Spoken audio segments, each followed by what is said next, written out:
Ride, Saturday, ride. And all you want to do is ride around Saturday now. Ride, Saturday, ride. And all you want to do is ride around Saturday now. Ride, Saturday, ride. I say no one is early morning. I guess you'll be wild looking out.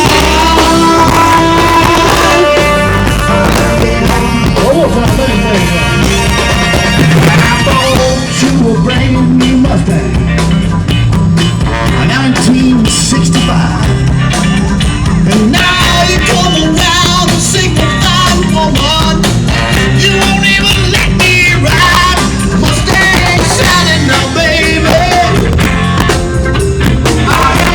I guess you run slow, your Mustang down. Oh yeah, that's what I say now. I see no more be the early morning. I guess you leave while up in your weeping eyes.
You sounding good, I said all you want to do, ride around Sally singing.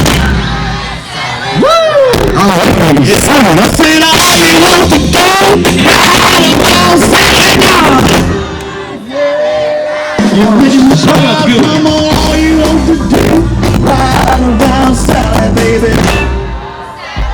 Oh yeah. Woo! I said no more of these early why I feel no weeping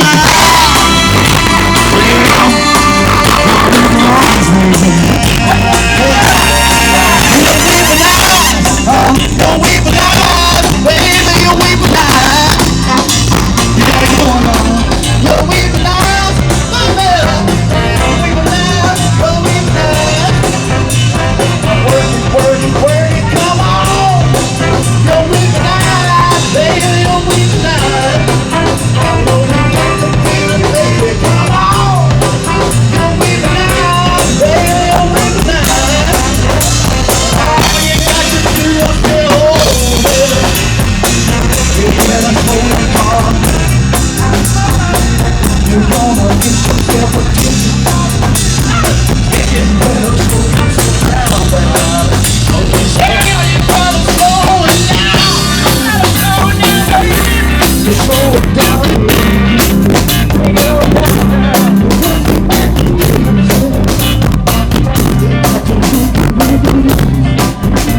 Yeah, I got to do it.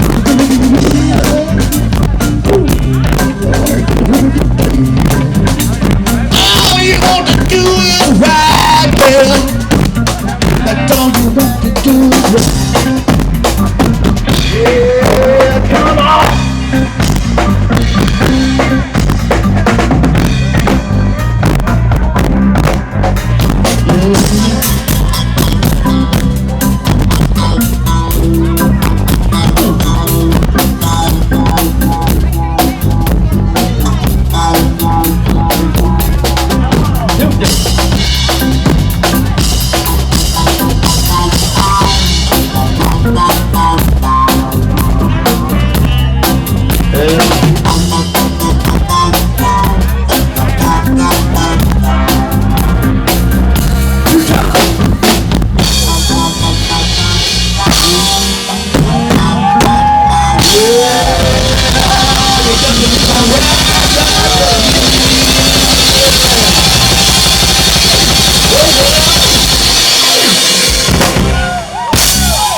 Okay.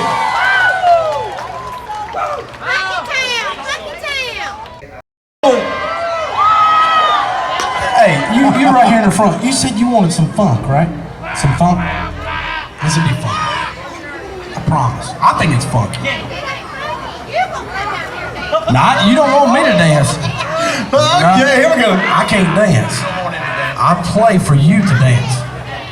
I can't do that. I can't even pat my foot in time. You got coast to coast shirts over here for sale. We still got beer for sale, and that lemonade's really good. All right, here we go. You ready? I think so.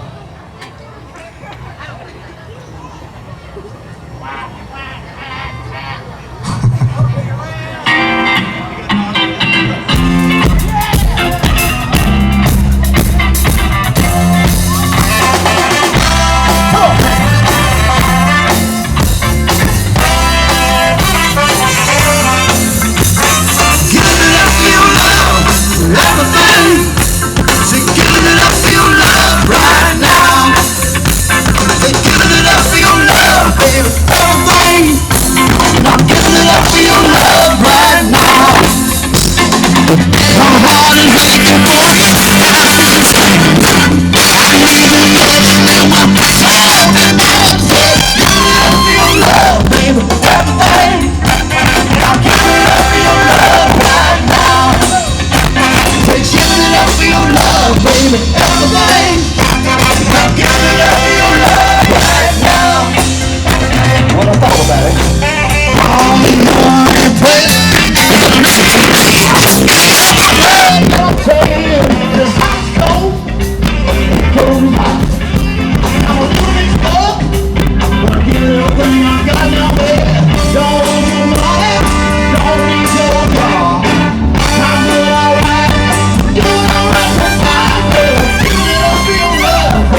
Thank you so much for coming out.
I really appreciate everybody coming out today.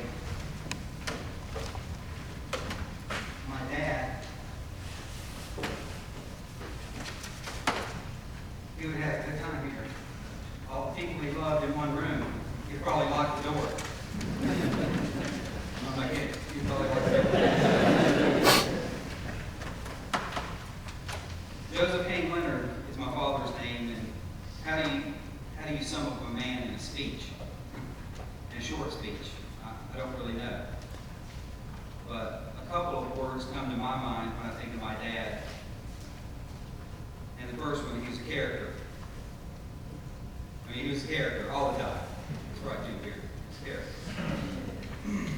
He had a great wit and sense of humor, and he created all those moments in time that you think about.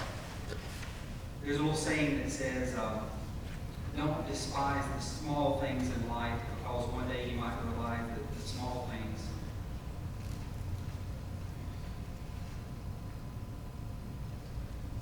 were really the big things. And the second thing, he was long-term. My dad was long-term about FILE012, we'll go into that. I'm from workers here, representing the military, but my dad did love the military, and that was early on in his life. He went as a young man to TMTC, which is a Citizens Military Training Camp, and that kind of a forerunner of ROTC. And he was in the 109th North Carolina National Guard Cavalry. He did a parade one time in Charlotte, right behind Franklin Delano Roosevelt. He was on the horse right behind him. My dad has a lot of memories and a lot of stories. He always said the harder you work, the luckier you get. And my dad was a really hard worker, and he was inspiring to be around, and he was passionate about those things that he was passionate about. Business and his friends and church and his community. And that's right, Pastor Gary said. Live every day like it will be your last one, and one day it will be. Saturday morning, I woke up to a world I never lived in before.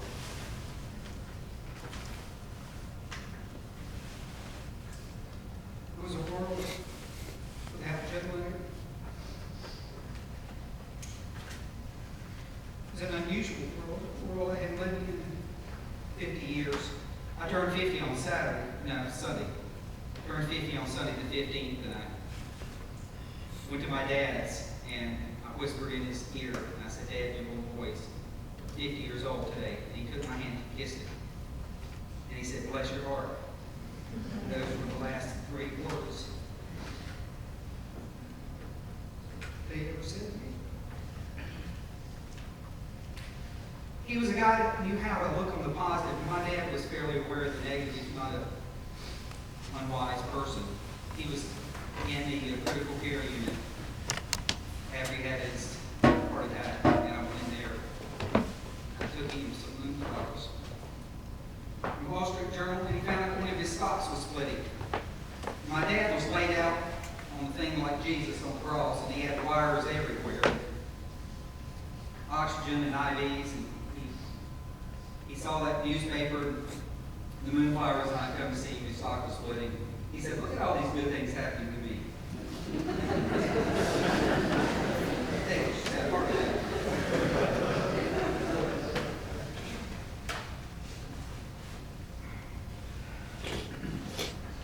One of the things I remember about my dad is he used to do a lot of coin tricks.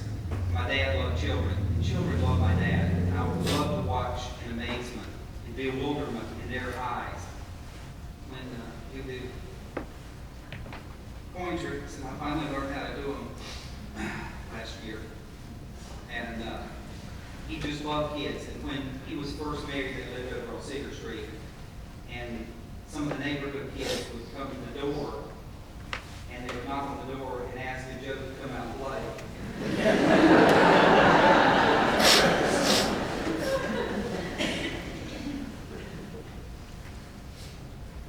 Live each day like it will be your last, and one day it will be. Friday was my dad's last day. Oddly enough, he had several articles written about him, and there was an article that came out the day that he passed, which was July the 20th, Friday, and it ended up just using just a picture of me with all the pictures of my dad. It was like a memorial on the day that he was passing. I didn't know it was coming out today, so it's kind of unusual.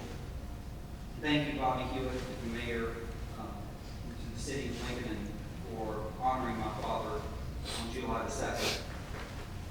As I told you, that made my dad feel like a man that day. He had Rex Ryan come over and cut his hair, and he took a bath, and he was proud. And they said, "Mr. Leonard, you need to go back to bed. He looked pretty great. He was having a good day." He said, "Leave me alone." He said, "There's enough time to sleep later."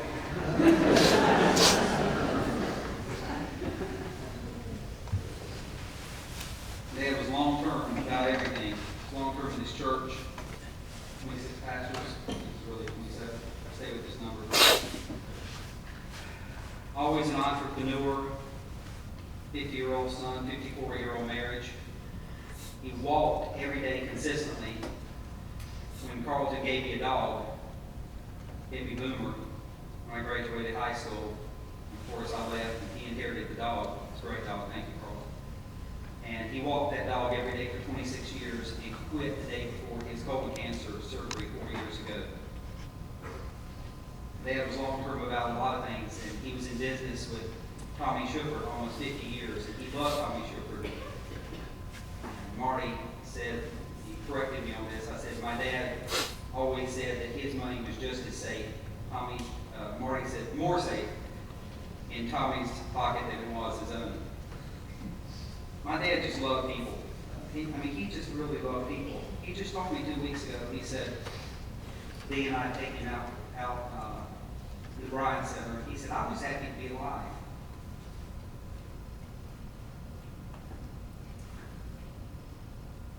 You don't find that much. He loved this church, and he was here a long time. My dad could be outspoken, and he was on the city council, the church council, and did a lot of different things. And they had some problems, physical problems with the structure, this and that. And he did a lot, and got things fixed up quickly. And one of the pastors wanted him to get the congregation together to paint. He didn't like that idea. He wanted to get a painter in to do it.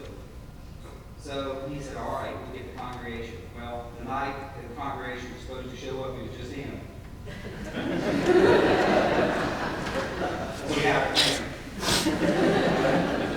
And he started doing a lot of things, and one of the guys on the council said, well, Joe, you haven't run that by the council, you don't really have that authority. He said, well, if you want my job, you can have it right now. The guy says, carry on. When he got through it with his time on there, he got a standing ovation because he got so much stuff done. My dad was a little, could be annoyed with committees sometimes. He thought they were a little long on talk and short on action. My dad, like Jim Beard, was an action guy. He was in the Guard. He was World War II. But it's very rare in our lives that a man or people or a group of people are defined by one particular day. My father was defined by a day and time, and that was December the 7th.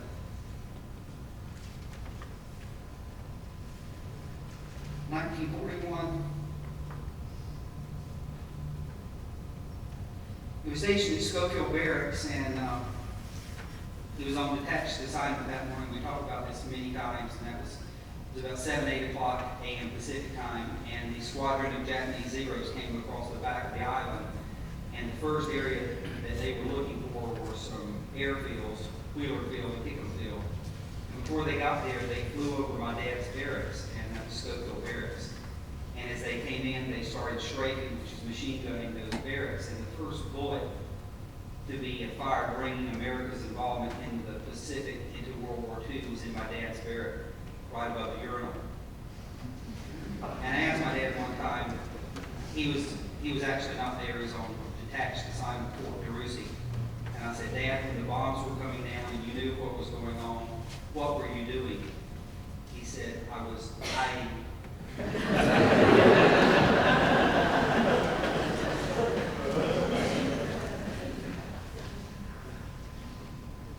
Paul Ryan recently passed away, and I said a couple things. I got choked up there too.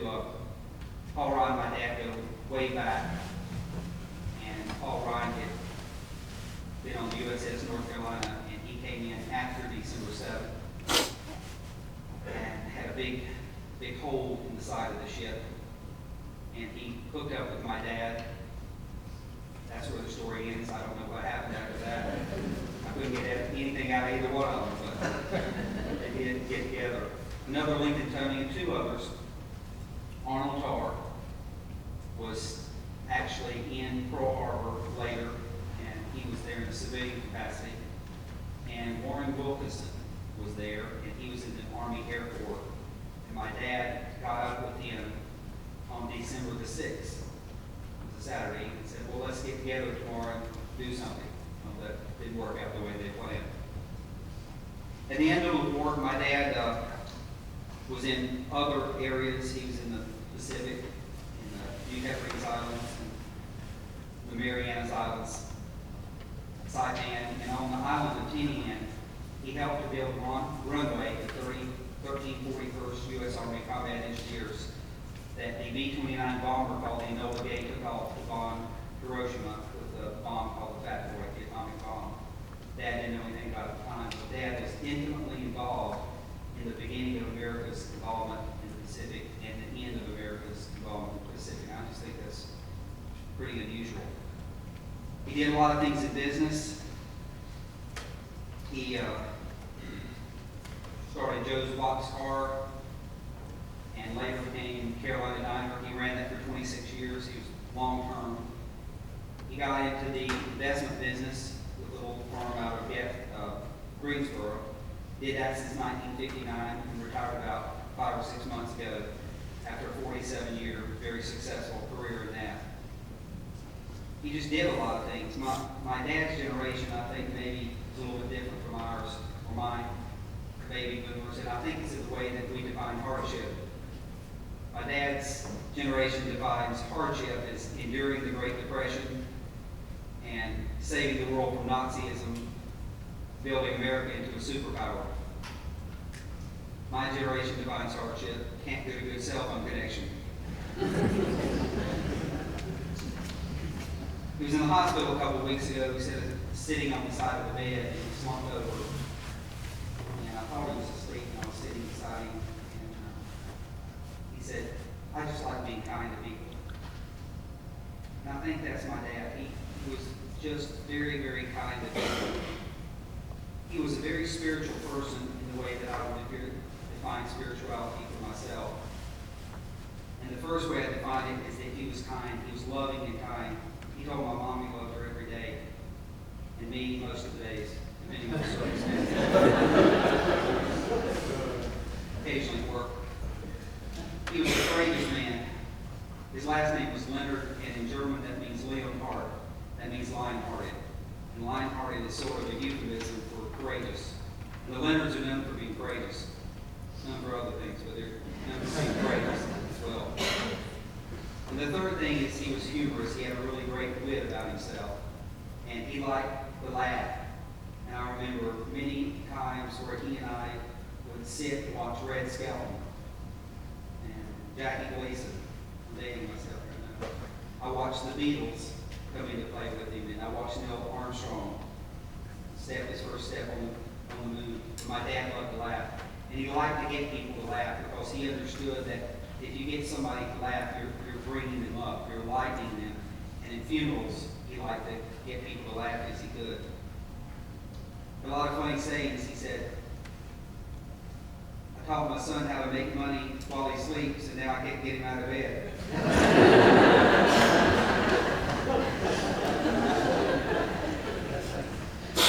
He said, I taught my son you have to learn to toot your own horn, so he played the trumpet. Used to say you're talking to the front end of the horse here. Dad came from a family of 5, and Betty Sue's the only one left. Sis, Ruth, Russell, and Bud, Ned, Joe, now Sue, the last of 5 wonderful children. He married my mom in 1954. She was a Hamburg, brought her to Lincoln, and then they had me in 57. And Pastor McCullough was here, and he baptized me. And he told my parents when they turned around to the congregation, now just go home and raise Cain.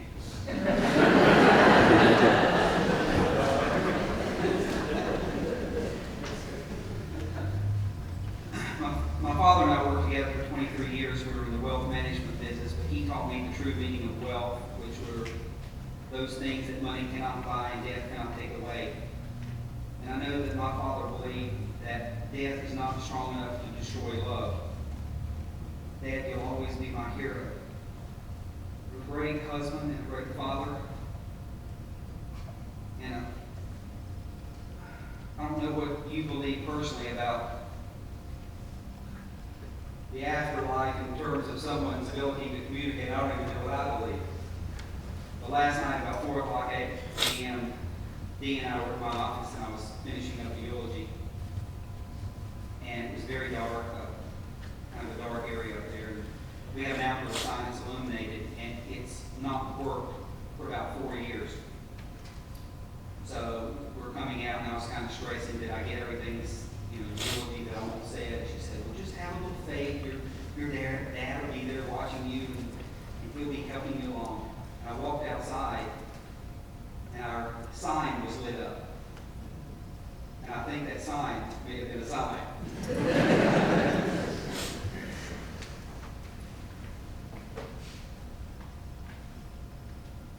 There's a song by Dan Fogelberg that I know I get choked up every time I hear it because it reminds me of my father. We had a whistle in our family. It's like, I'll always remember that whistle in my psyche. But this song by Dan Fogelberg says, the leader of the band is tired and his eyes are growing old, but his blood runs through my instrument and his song within my soul. My life has been a poor attempt to imitate the man.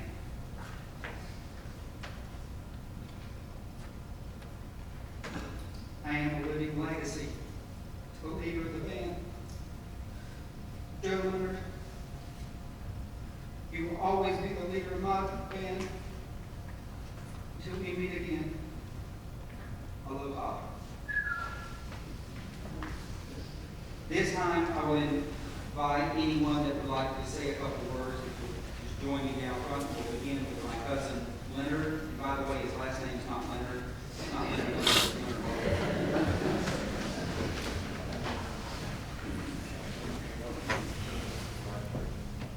Okay. Go over there. Microphone.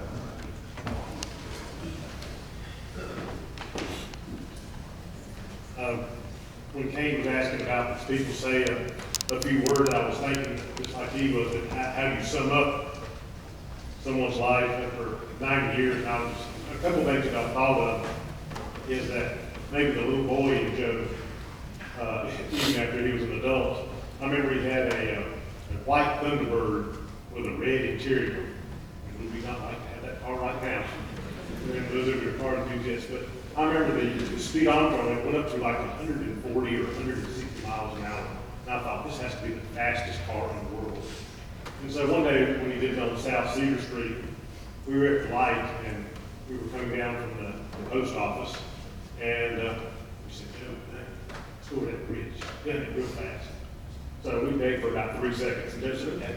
And so we took off that light change over that bridge, and I just thought we were going to take off and go to the moon, and we squealed and made awful sound, and they thought that was the greatest thing that you could ever do. And what a thing, and I remember that some 40-some years later, that he would just get in that Thunderbird and take off and just give us a thrill. And also one time as a little boy again, he visited us when we lived in Alabama, and all of a sudden we started a water fight. And Joe was right in the middle of it. And he had to have been in his, 40s, 50s. And I was chasing behind him, and he stepped in a hole. And down he went with a turned ankle. I didn't know it at the time, so I just hit him with a water bottle. Boom. That thing. Well, instead of getting mad, he just said, oh, I think I hurt my ankle. Go get Maureen and help me up. And I thought, here's a man just hurt his ankle, and I just hit him with a water bottle. He didn't even get mad at me. What a man. And so I got a drink, so we were having a water fight the other day, because he was 14 that month, so I can beat him pretty good now. But I thought, I'll remember Joe. I'll always have that water fight because of those things my uncle did.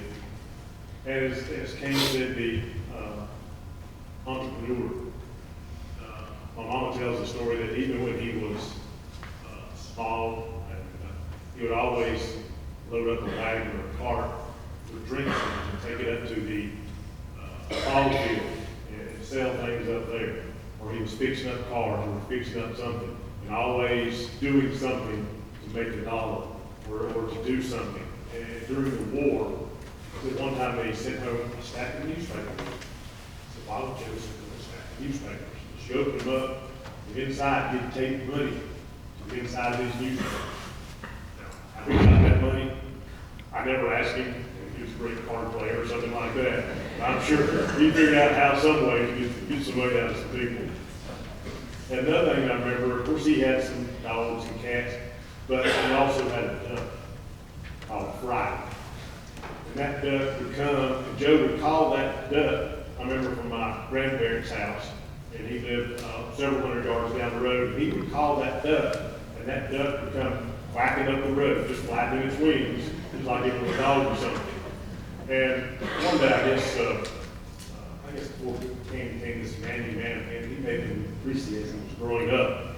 And they were bragging about, oh, Kane put his head in the water today. He was swimming and said, how good, first time he's ever put his head in the water.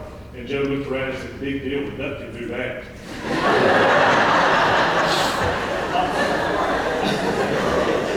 Man, you started this morning, we had no road patrol and stuff, so I thought, okay, Joe. So I thought that was the funniest thing, when she got fussed at by his sisters that time. But he was always, as it came, he was always willing to help people do things. And I had a little grandson, Joshua was about 14 and a half months, and Joe just adored that little boy. Every time I bring him by, he's, oh, he got the baby. Sometimes we couldn't remember names, he just got the baby. And I guess maybe the first time that Joe came called me and said, my dad is passed out, and hanging on the floor, we called the ambulance, and he's in the hospital. I said, well, I'll come visit. Well, I had Joshua the next day. I thought, I'll go up there and visit in the room. And so I walked in and just, oh, baby, not me. It's the home you brought the baby. And he said, just put him down on me. I said, Joe, you just had an attack stale. I said, he weighs about 20 pounds. Put the baby on. I said, Joe, he said, put the baby on my chest. Okay, he's like, just dropped him on there. And that, Josh, he's just sat there, Joe just rubbed his leg, just talked to him, and had the best time. And he loved that little child. And anytime I would come up there, he'd say, here's some money, provide baby some meal. Here, provide that baby some clothes. Go do something for that little baby and stuff. And later on, he set up an account. He said, if this child wants to go to college, I'm going to set up an account with some stock in it, and I hope that he can use it someday and do that. And that's just the way he was. You know, he didn't have to do that. He has no consideration, didn't owe his child anything or owe me anything like that, but just the kindness of his heart. And I know he's done that many times. For me, it really touched my heart that the kindness that he showed myself and other people. And there's those stories that I could tell, that some of them I want to just keep for myself and not share. But he was a fine fellow, and I enjoyed these last 14 years that I've lived here in Lincoln to get to know him and to see him and talk to him. And I guess I'll always remember that you want to buy low and sell high. And I hope you'll always remember that Joe knows that if anybody comes up here and says anything as a Republican, I hope he doesn't blame me, because I have nothing to do with that. But I will miss him, and I'll always think fondly of him, and I know one day that I will see him again.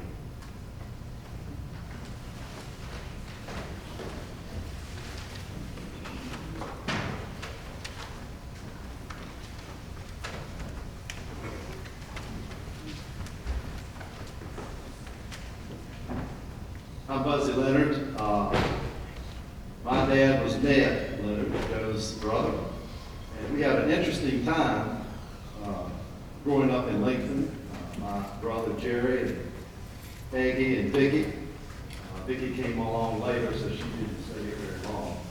But we had an interesting time with all of our aunts, uncles, and grandparents. It's hard this day and time to have all of that in one place. So we enjoyed it tremendously. And Uncle Joe was an interesting person to me, because I thought, as a young person, they told me teenagers had all the energy.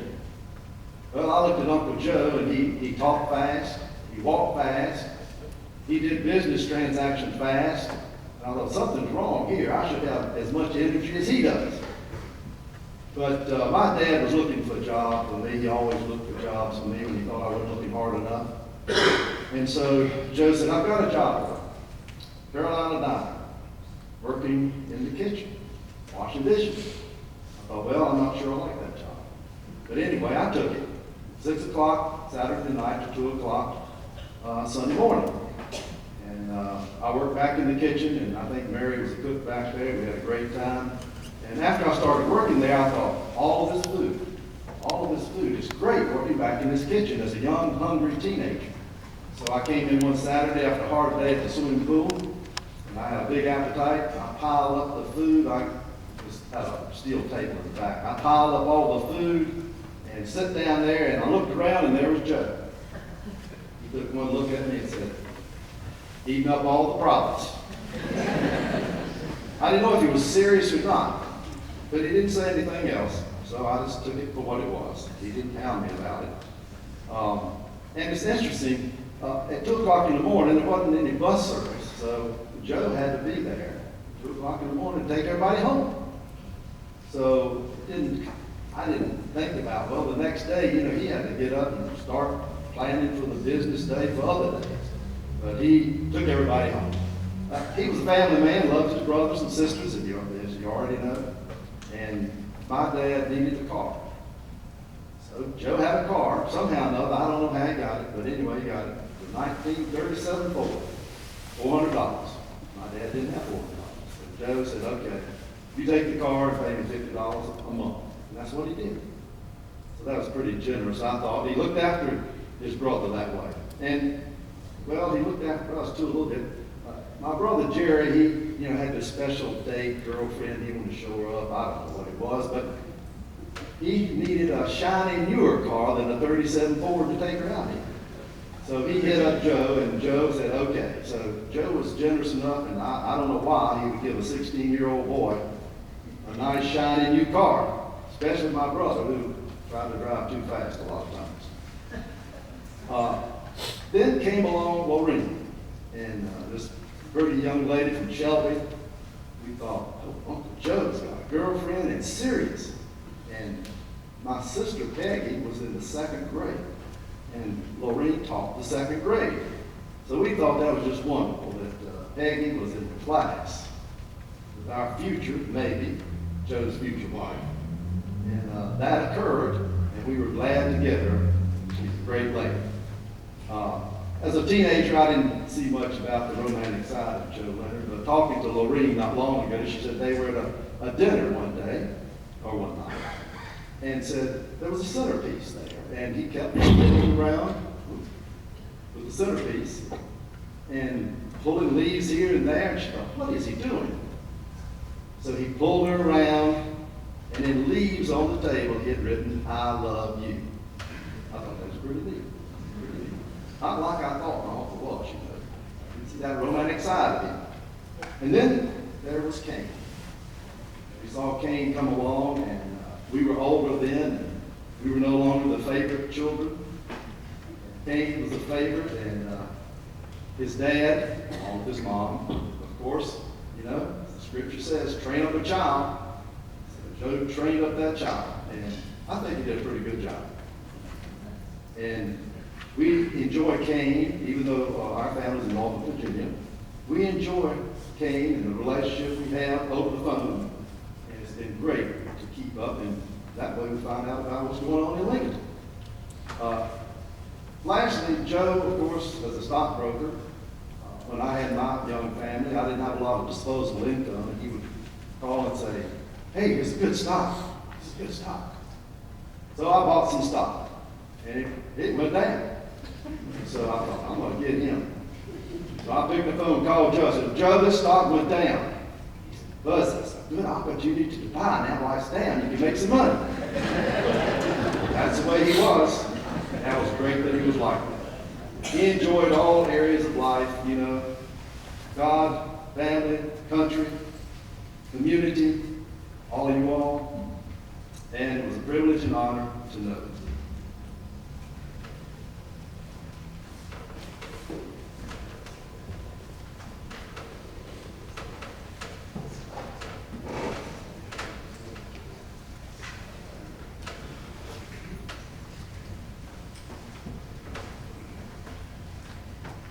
I'm Jerry Leonard, his brother, I think. I'm not going to say anything about him.